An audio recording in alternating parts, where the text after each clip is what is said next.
Hi everyone, it's Danny. Today we're going to discuss about one of my favorite orchids, and this is the Nelly Isler orchid.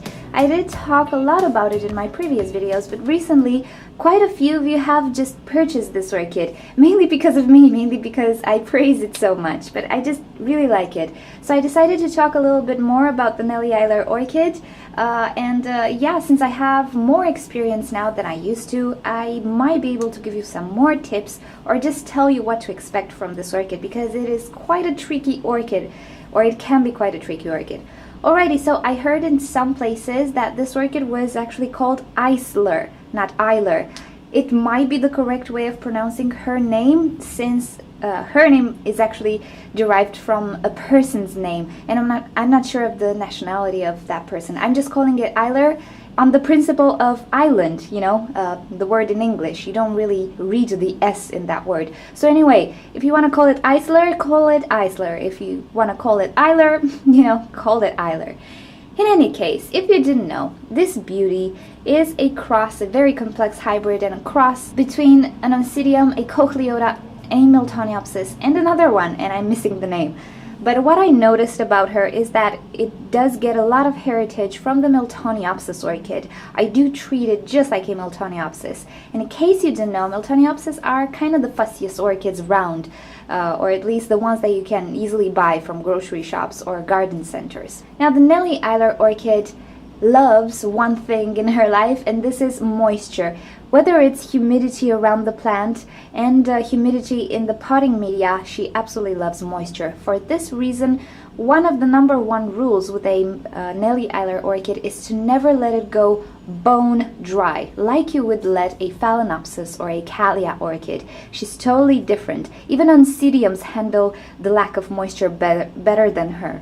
So for this reason, I am actually using a mixture between bark and sphagnum moss, and I do have quite a lot of sphagnum moss, as you can see. I can afford keeping this orchid in sphagnum moss without actually suffocating the roots by adding the bark as well, which creates these gaps in the media, as you can see, gaps where air can come through and aerate the roots. I also use the side holes in the pot. This is a lifesaver for any orchid, so I'm really good with her in this type of mixture. Now, with the humidity in the air, I actually resort to a ultrasonic humidifier, and that does the job very well. Unfortunately, this summer I was not here, so the humidifier didn't work, and I had very low humidity in my balcony. And one effect of low humidity, whether it's in the pot or in the air, is the appearance of accordion-shaped leaves. Now, with this kind of orchid, you will be prone to this so easily. If you forget to water this girl, one day you'll get one accordion on your leaf, and sadly you cannot really straighten it. But if you start to water it properly, as you can see here, the accordion shape will stop and the leaf will grow normally. If you, however, have a period where you don't water or your humidity gets low, you'll get these accordion-shaped leaves. Now, the accordion-shaped leaves are not orchid killers. Don't worry, you just need to be a little bit careful when the flower spike arises, so you try to pull it out from the leaves, because this accordion will actually hinder the development of the flower spike, and the flower spike can come a little bit curly as well, so you need to be a little bit careful with that. But other than that, it doesn't mean your orchid will die. It just means there's a lack of moisture somewhere. So, related to moisture, you can expect from your Nelly Isler and from your Miltoniopsis as well to get some accordion-shaped leaves. When you're gonna repot this girl, you'll notice the pseudobulbs will get kind of wrinkly, even though the orchid has roots. This is because it is adjusting to its new environment. It takes quite a lot of time for her to adjust to a new environment, a new potting media, and so on. But she is quite okay. As long as you can provide the moisture in the pot, you will see new roots forming. So as you can see, I do have these new roots all over the pot. Actually, it's pretty full of roots, and I still have some accordion leaves, but that's quite okay. I'm doing my best to keep it hydrated. But if you get your accordion shaped leaves on your Nelly Isler, it's understandable. Most of us do, no matter how good we care for it. In time and with proper care and moisture, you know, the new shoots will not be quite like this. But don't worry if you get this. It is to be expected with this girl. As far as the light goes, she really is not picky. I do not keep her in the sun at all. My balcony is pretty bright, let's say, but some places in my balcony are not that bright. And in the summertime, this side of my balcony does not receive that much brightness or sun, and she's doing very, very well. This is the type of orchid which can be grown in intermediate or quite low light conditions. So if your house has a western exposure, that's absolutely perfect for this orchid.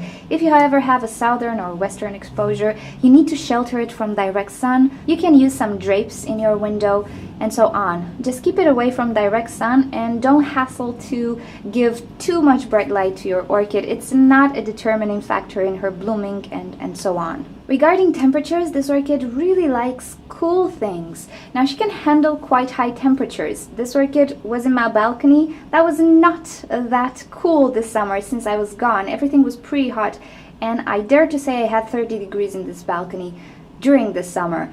Some orchids did not make it, but she did, so she can handle these temperatures. Side effects being all sorts of bleeding and so on, and evaporation of water. But it's not ideal to keep her too warm. I think the best temperatures for this girl are between 17 degrees Celsius during nighttime and about 23-24 degrees Celsius during daytime. So beware, Celsius is not Fahrenheit, so do not freeze your orchid. I also noticed that she actually blooms a lot better in low temperatures. In the winter time, my Nelly Islers produced such intense red flowers compared to the flowers in the summertime or in spring or when the temperatures were higher. So the lower the temperature you can give to this orchid, the better. It will love it, absolutely love it. If you do have a Nelly Isler and you observe that the flower is kind of dappled with white spots, white dots and so on, it's just due to the temperature. The higher the temperature, the more spots of white the flower will have. The lower the temperature, the more solid and red the color will be. It doesn't necessarily mean anything, it's just how this orchid behaves. Now I fertilize this orchid regularly as well. Although she's not a heavy feeder, I actually discovered Miltoniopsis are really not heavy feeders. If you miss one fertilizing scheme or you don't fertilize them for a month, there's no worry, there's no side effects, I don't see anything. But do try to provide fertilizer for this orchid. A balanced fertilizer works well, a high nitrogen fertilizer works well, a bloom booster works well as well for this orchid. Usually I like to fertilize it every 2 weeks. I use half the amount of the recommended amount on the label, and she seems to do quite well with it.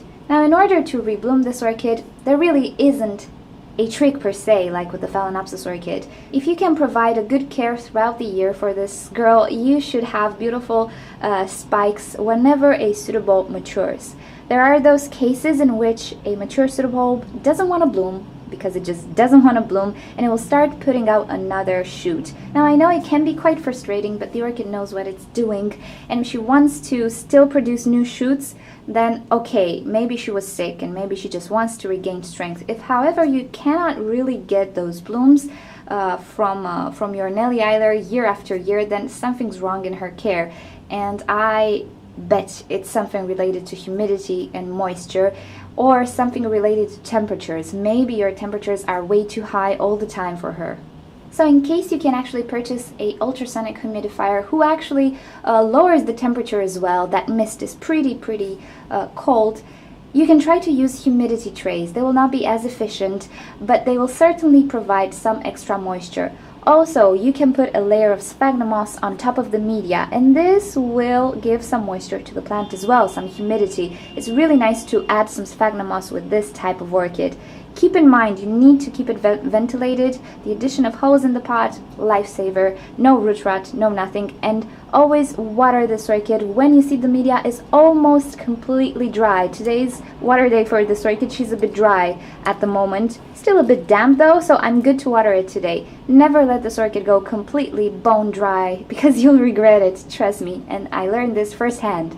When I first purchased my Nelly Isler, and everybody was telling me, oh my goodness, it's so prone to root rot, and don't water it too often and don't meddle with it. And I just noticed that she actually really likes water. All the bulbs were shriveling if I didn't water her in time, and everybody else in the winter time got watered every, I don't know, 10 days in my environment. She got watered every 5 days. To keep those pseudobulbs plump, I needed to water her every 5 days. That's how much she enjoys water and moisture.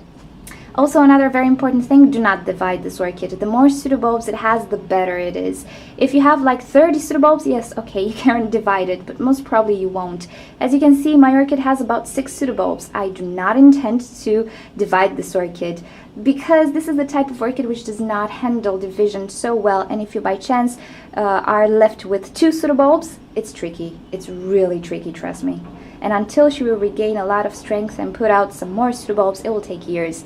So better not divide your Nelly Isler no matter what. Keep it as a specimen, and if after some years you get like this huge bush of a plant, you can divide it then. But other than that, I would suggest you don't, because it's tricky with this one.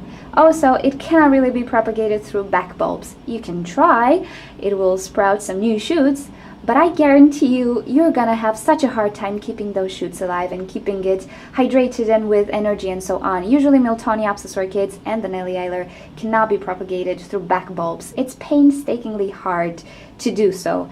So if you want to gift the Nelly Isler to your friend, do not divide your orchid. There's no guarantee any of the orchids will survive. Better purchase an orchid for your friend. It's the best thing you can do. So I hope you enjoyed this and learned a little bit more about Nelly Isler orchids. They are the trickiest things in my collections, and they can show you some pretty nasty signs, like you see some accordion shape leaves here, but they're straightening. In time it will get better and better, but don't expect it to look brand new when you get it home, when you change its environment, when you repot it and so on. The best thing you can notice on your orchid are these roots. If you have this in your freshly repotted Nelly Isler, you are good. You're absolutely good. So don't be scared if you think it's not doing so well, but it has roots. She's good. She's good. She's just fussy like that. She likes to scare you. Alrighty, so thank you for watching this video. Hope you learned something new, and I hope you won't get discouraged if your Nelly Isler will start to really give you hard times. It can happen, but she's just so beautiful. Alright, if you want to see more videos from me, don't forget to subscribe. You can also suggest topics for me to talk about, or if you have questions, post them in a comment below and I will try to help you out and make videos for you. Alrighty, thank you for watching. I'll see you next time. Bye!